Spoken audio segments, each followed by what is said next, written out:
Question है कि sir को जब अपना प्रॉब्लम डायग्नोज हुआ था तो उस समय भी क्या आप भगवत गीता उससे पहले से जुड़े हुए थे या तब आपने अपने आप को कैसे प्रिपेयर किया?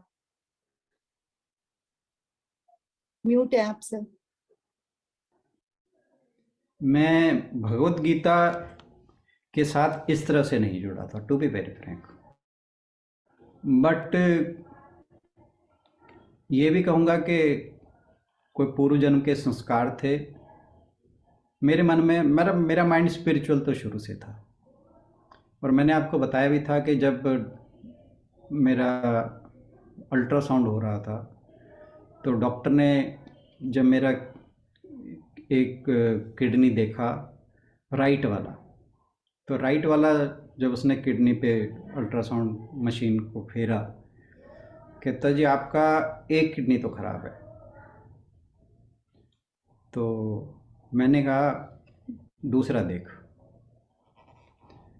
तो दिस वाज माई, मेरे को अब तक याद है, मेरी वाइफ बाहर बैठी थी, वो बीच में पर्दा ही था, वो भी सुन रही थी, उसकी तो आंखों से आंसू झरने लगे थे तभी जब उसने ये सुना। बट मेरा रिस्पॉन्स ये था कि डॉक्टर साहब दूसरे वाला देखो। और जब उसने दूसरे वाला देखा, लेफ़्ट साइड वाला, तो कह रहा है जी इसके अंदर तो मुझे कुछ दिखाई नहीं दे रहा, ये क्लियर नहीं है, अब आपको वो स्कैन कराना पड़ेगा। तो ये फर्स्ट एक्सपीरियंस था मेरा मेरी डिजीज़ को लेके।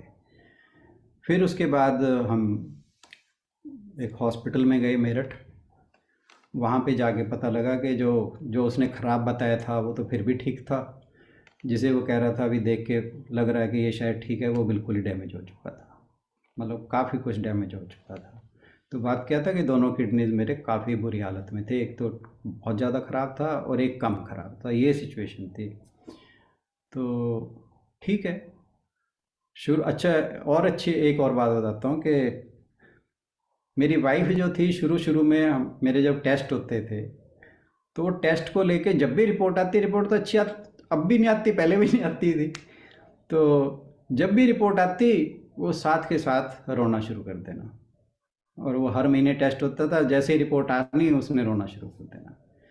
दो तीन बार तो ऐसा हो गया। फिर जब चौथी बार ऐसा होने लगा, रिपोर्ट आई, मैंने कहा देख बात ऐसे है, ये रिपोर्ट तो ऐसी आएंगी, अब तुम रोगे तो तुम ये तो सोचो भाई मेरा क्या होगा। मैं क्या, जो मैं भुगतने वाला हूँ मैं तो परेशान नहीं हूँ, मैं क्या तुम बाहर बैठे जिसे कुछ हो नहीं रहा वो परेशान हो रहे हो। And that was the day. उसके बाद उस बंदी ने एक बार भी नेगेटिव रिएक्शन नहीं दिया, हेड्स ऑफ टू हर।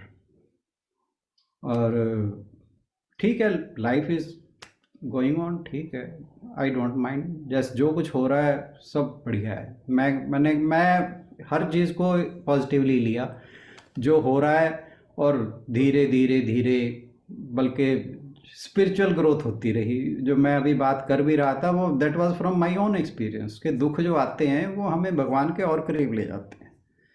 हाँ, मुझे और आपकी एक बात और अच्छी लगी कि जी आपने जो कहा ना कि दुख आता है तो हमारे पाप कट रहे होते हैं, तो ये बिल्कुल। वाले एंगल से अब हम सोचना, मतलब पहले कभी ऐसा सोचा नहीं।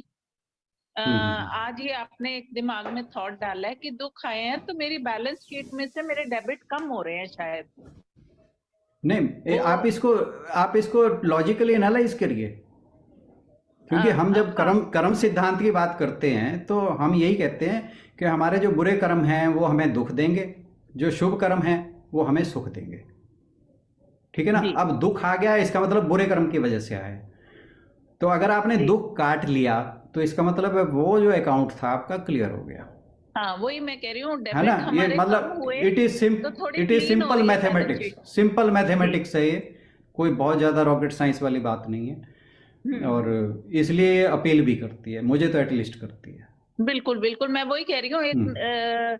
ये वाले एंगल से मतलब नहीं ध्यान में आया था, जबकि जी, बात ठीक है। तो अब जब कभी होगा तो फिर ये ध्यान में आएगा, कोई बात नहीं, ये शायद भगवान ना क्लियर हो करे रहा है। कभी हो ऐसा, भगवान भगवान ना ना करे करे, ऐसा कभी बट हो। ऐसा बिल्कुल बिल्कुल जी जी। बिल्कुल, थैंक यू। जी उसमें My ऐसा pleasure. है ना, उसमें ऐसा है ना मैडम जी। कि आपको मान लो किसी ने गाली दी और आपने वापस गाली दे दी, तो फिर वो दुख नहीं कटा। यस। ठीक है ना? जी जी जी। बिल्कुल बिल्कुल। हाँ हाँ, जी। बस यही था। नहीं, पर वही बात है कि भगवान जी ये भी कह रहे हैं कि आपको किसी ने थप्पड़ मारा तो ये नहीं है कि आपने वापस मारना नहीं है। महात्मा गांधी वाली थियरी भगवान जी नहीं कहते। अपना बचाव करना है भाई, थप्पड़ मारना इनिशिएट नहीं करना, लेकिन अपना बचाव तो करना है, हाथ तो पकड़ना है ना उसका। तो हाँ, फिर हाथ इसमें पकड़ने नहीं। राणा जी बताएंगे कुछ। नहीं, बहन जी ने जवाब दे दिया, हाथ पकड़ना है। हाँ। थप्पड़ का जवाब थप्पड़ से नहीं देना, हाथ पकड़ना है आपने, डिफेंस करना है बिल्कुल आपने, बिल्कुल। हाँ रिएक्ट नहीं करना। हाँ।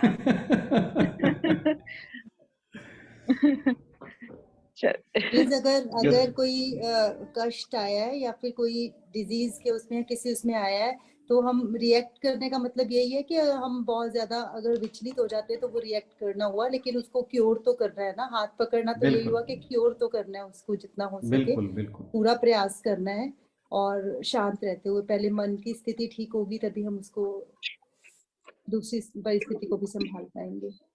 आप एक चीज और भी देखिए, जो ये थप्पड़ वाली बात आती है, अगर आप मान लो किसी ने हाथ उठाया है, अगर हमारा रिएक्शन एकदम मतलब इम्प्रॉम्पस जिसे हम कहते हैं वो है कि इम्पल्सिव है, हमारा इम्पल्सिव एक्शन जो होगा वो हमेशा यही होगा कि हम भी हाथ उठाएंगे। परंतु कई बार बहुत सी सिचुएशंस ऐसी होती हैं कि जिन्हें हम टेक्टफुली हैंडल कर सकते हैं। वो तभी पॉसिबल है कि अगर हमारा माइंड जो है वो कंट्रोल्ड है, अगर हम रिएक्शन नहीं करते हैं। वो जो मैं मतलब अगर वो खिड़की खुली हुई है अपॉर्चुनिटी वाली। बिल्कुल बिल्कुल बिल्कुल, मैं वो वही बात कहने वाला था, विंडो ऑफ अपॉर्चुनिटी वाली बात, कि वो विंडो के अपॉर्चुनिटी ना, विंडो ऑफ अपॉर्चुनिटी जो है वो अपने उस समय खोल लेनी चाहिए, खुली रखनी चाहिए, और वो धीरे धीरे हो जाएगी और वो डेवलप 100% होगी, इसमें कोई दो राय नहीं है। आप कभी भी देखिए, आप अपने परिवार में ही देखिए, जब भी कोई बात होती है और अगर हम तुरंत रिएक्ट करते हैं तो अक्सर हमारा जो रिस्पॉन्स होता है वो अनडिजायर्ड होता है।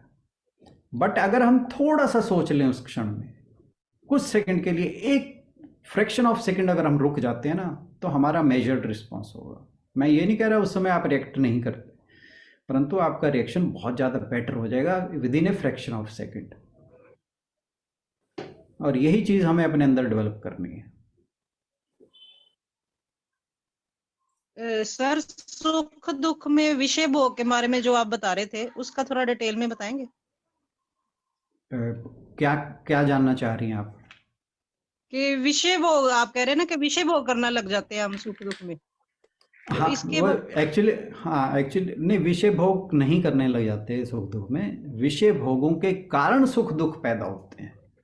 जो इस श्लोक का सबसे पहला फ्रेज है ना, मात्रा स्पर्शास्तु कौन्तेय शीतोष्ण सुख दुखदा, कि जब हमारी इंद्रियां विषयों के साथ संपर्क में आती हैं, जब हम सांसारिक भोगों के संपर्क में आते हैं, तो क्या है कि उससे जो एक्सपीरियंस आता है, जो अनुभूति हमें मिलती है, वो या तो पीड़ादायक होगी या खुशी देने वाली होगी। यानी या तो सुख देने वाली होगी, या तो उससे सुख होगा या दुख होगा।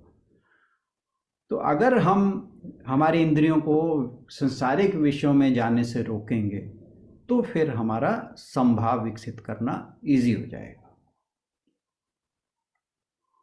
समझ पाए आप मेरी बात को? जी सर, जी सर, ठीक। जी जी जी, थैंक यू। बाकी की चर्चा हम कल करेंगे। आज समापन की ओर बढ़ते हैं। बहुत ही शिक्षा देने वाले श्लोक हैं ये। सर ने ऐसे तो दूसरा अध्याय चुना नहीं था, कुछ वाकई ही मतलब हर श्लोक ही ऐसे लगता है कि बहुत ही मीनिंगफुल है और जीवन में काम आने वाला है। आज का श्लोक भी उतना ही अच्छा जितने कि पिछले श्लोक थे।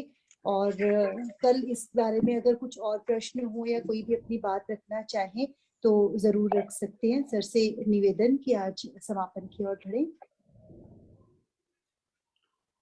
ओम पूर्णमदः पूर्णमिदं पूर्णात् पूर्णमुदच्यते पूर्णस्य पूर्णमादाय पूर्णमेवावशिष्यते। ओम शांति शांति शांति। हरिओम। बहुत सार्थक रही आज की चर्चा। आप सभी के सहयोग के लिए धन्यवाद। एक बार अभी पीछे किसी बच्चे से मिले।